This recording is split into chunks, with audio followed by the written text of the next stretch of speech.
Hello, my name is Natalya Overn, and for my character analysis of a relationship from a movie or book, I chose the movie Divergent, but it also stems from the three-part trilogy by Veronica Roth. And I'm going to be analyzing the relationship between Beatrice and Tobias. Now, Beatrice is freshly turning 16, which means she's coming to the graduation age where they will test them for which of the five factions they actually truly belong in. So, at the moment, Trish is part of Abnegation, and she's part of the Careless and the Giving Back community and against vanity and self-thoughts about themselves. They only think of others. So when she goes and she tests out where she's meant to be, it turns out that she's divergent, which means she can't be categorized. So she can't be controlled by any of the downing drugs or anything that the community uses to control the population. So that's very frightening for the president, basically, of the community.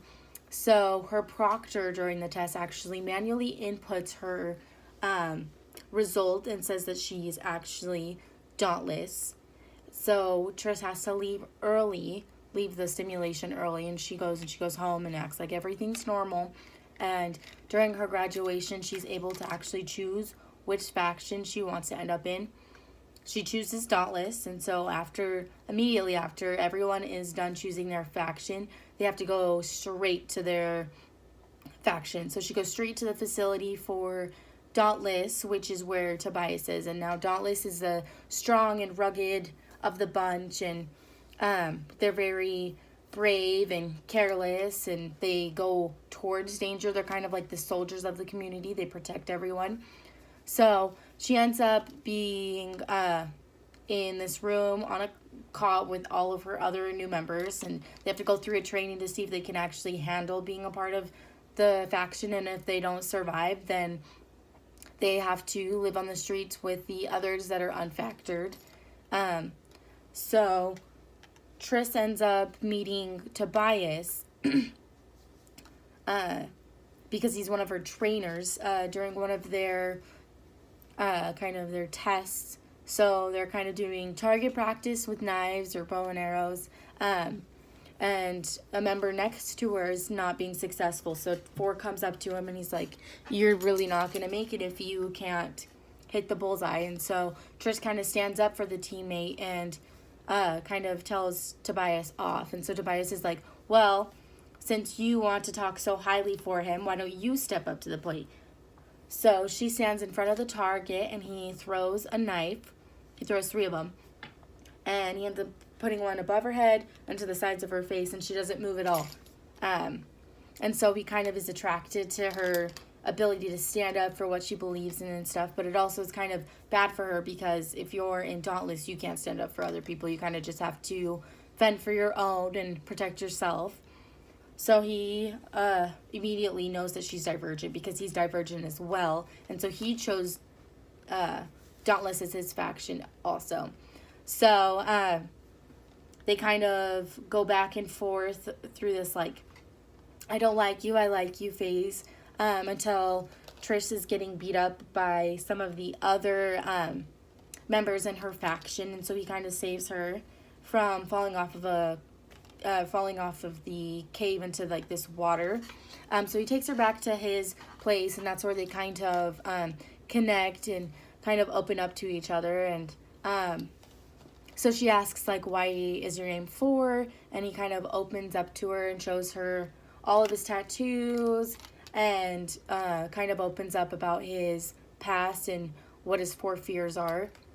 So the character analysis of Trish, she's very very, very thoughtful, but she's also brave and strong, but her struggles are being careless. She's not able to not care about other people's feelings, and so that kind of is very daunting for her. And her victories are she kind of goes on to the top of her class because they're kind of ranked by their powers, and so after being on the bottom for so long, she ends up becoming the leading member. And so 4, his struggles are, he struggles with his past issues. So he was beaten as a child by his father, and so his father is one of his biggest fears, but he's also afraid of heights. Now his victories are he was top of his class as well, and he kind of got the option of choosing to be a soldier or being a trainer, and so he kind of chose that role for himself. Now, as far as a relationship, they end up developing this very strong relationship because they're both kind of confident in themselves, so they're able to be confident with each other. So all the parts that Tobias is lacking, Beatrice is able to provide for him, and vice versa. So by the end of the book, they end up forming this extremely strong, unbreakable relationship because they kind of just get each other and understand each other. So by the end of the movie, the faction's leader, basically the president, tries to so they end up overthrowing the agenda of the president and kind of take it over. So by the end of the series, by the end of the movie actually, they kind of created this new world where there's not really the president. And they saw this video from one of the leading factors, one of the founding fathers, or she's a female. So the female looks exactly like Tris, and she finds out that it's her grandma or her great-grandmother, and that they're kind of a part of this test. So there's like these outer world trying to see which society is the best way of bringing up a community.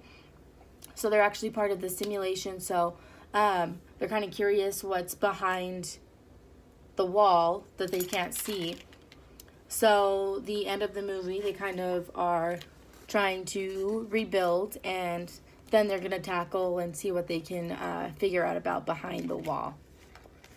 So the only conflict in Beatrice and Tobias' relationships is the countless times that Tobias asks her not to put herself in unsafe situations and get herself killed because he doesn't want to see anything happen to her. And countlessly throughout the entire trilogy, she ends up putting herself in situations that threaten her life. And it really hurts his feelings that she would neglect his feelings about the situation because due to his really intense, rough past, he doesn't want to be abandoned or lose another relationship that he really cares about.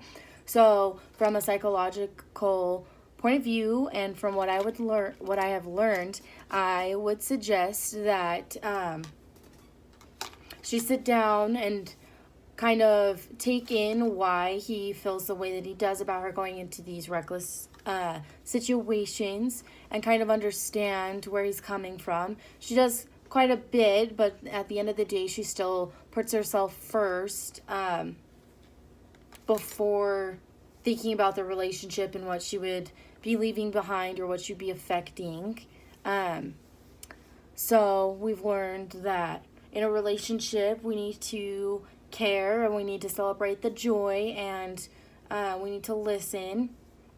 So I would suggest highly that she listens to his opinions and doesn't put herself in situations that would affect their relationship in a negative way.